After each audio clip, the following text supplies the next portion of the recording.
Hey guys, thank you so much for joining us today. We're so excited that you have been a part of our Because You Asked series. This is where we answer some of your questions that you guys might have about our program. We're going to be going inside just a minute to sit down with our executive director and pastor, Paul Pruitt, and he's going to be tackling the questions that you guys have. As always, we thank you so much for liking us on Facebook. Thank you for liking us on YouTube. If you have not done that, please do so. You can go to our Facebook page, just search Bethel Colony of Mercy. You can also go on YouTube and search us there, and you can find these videos that will be linked there, also linked within our Facebook. If you're looking to sow into our ministry, you can do so at bethelcolony.org. You also can go at Facebook and sow there as well. We're so glad that you're a part of this. Come inside, let's sit down, let's talk a little bit, and let's go over some of these questions that you guys might have.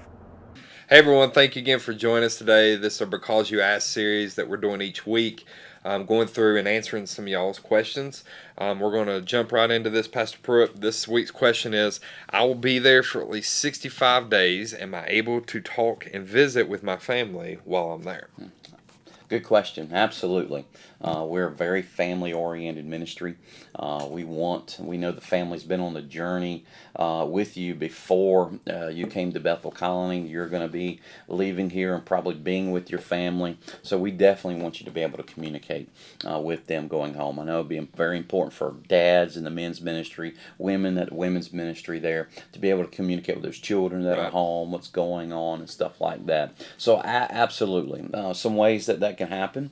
Well, there's the old-fashioned way there of writing some letters. So there's a mailbox, and you're able to drop the mailbox down there. We take it out every single morning, and we receive more mail every single day. And in the evening, we hand it out there. Of course, the mail is always going through the office and recorded, and have to open it up in front of the proper staff members there, so nothing is brought in inappropriately through the mail. So that's one of the ways that you can communicate through cards. And if you're a family member watching this there, you may want to encourage your church, your pastors, those who are supportive, encouraging their Sunday school teachers, Celebrate Recovery sponsors and stuff like that, to encourage to write them while they're here. It's such a blessing. Everybody looks for mail. There, it's encouraging like there. Yeah, it really is. It's a little small token of love that comes their way while they're here there.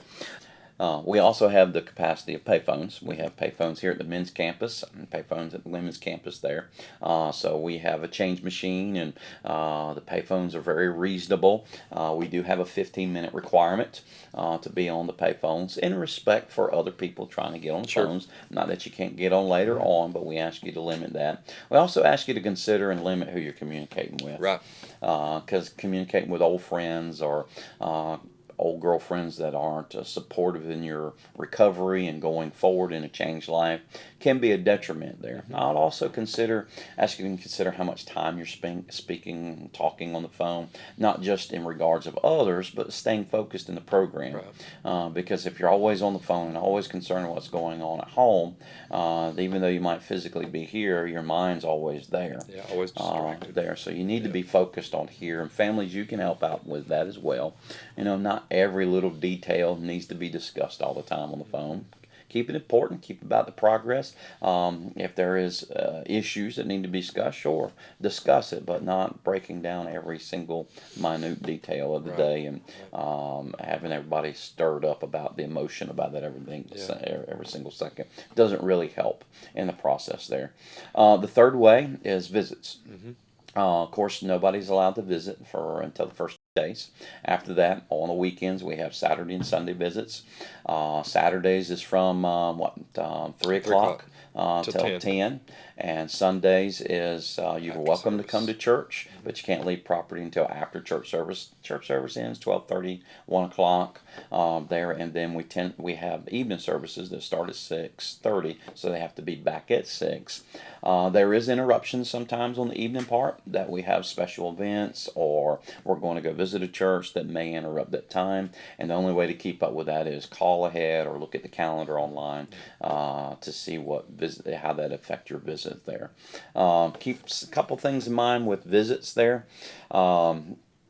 if you're wanting to meet a counselor about how your family member's doing, you need to arrange that ahead before they come in to make sure that counselor will be available for that week.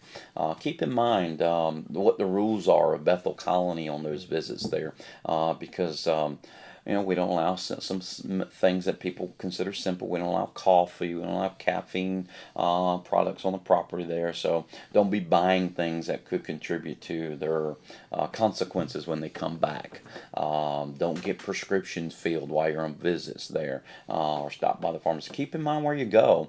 Keep in mind while you're home, so the visit will stay on task of a good time, good family meeting that you might need to consider if you go back home. What's in his bedroom?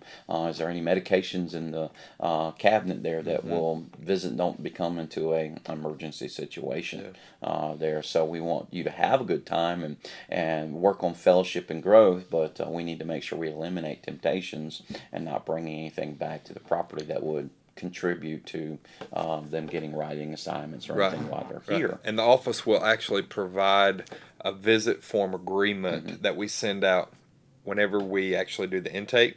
When we're scheduling them, so we'll send that to their email, the family's email. So be prepared to be received. Please read that. That's got all this information on there of what they cannot have here, and it's going to be stuff that you're going to sign on a piece of paper and say, I'm going to hold them to it whenever we take them on this visit, that they're not going to get access any of that. So it's beneficial for you guys to have that. Absolutely. Keep in mind that we don't have visits for girlfriends and fiancés. I know sometimes the men will be upset with that, and the women at the women's campus if they can't see their boyfriend there. But we're trying to focus on relationships that are steadfast, relationships that contribute to the recovery there. So please be supportive of that, the family, as you make visits with them, that you don't have that set up for them when they leave while they're visiting. You guys still in the program there, that they can stay focused on why they're here. Some of the reasons that we don't do the fiance visits is that it has become an issue of too many people lying about whether they're truly engaged or not. And so we've chosen to limit it to their immediate family only. We want them to see their children. And so if there is an engagement that is going on that they have children with there, that discussion can be taken up with their counselor when they get here. So that can help out in that relationship. While they're here, a person can have 4 visits, and those 4 visits there has to be after 10 days. Of course, if they have children, married and have children there, they can have overnight for those 4 visits. So they're able to spend some time with the kids and everything there.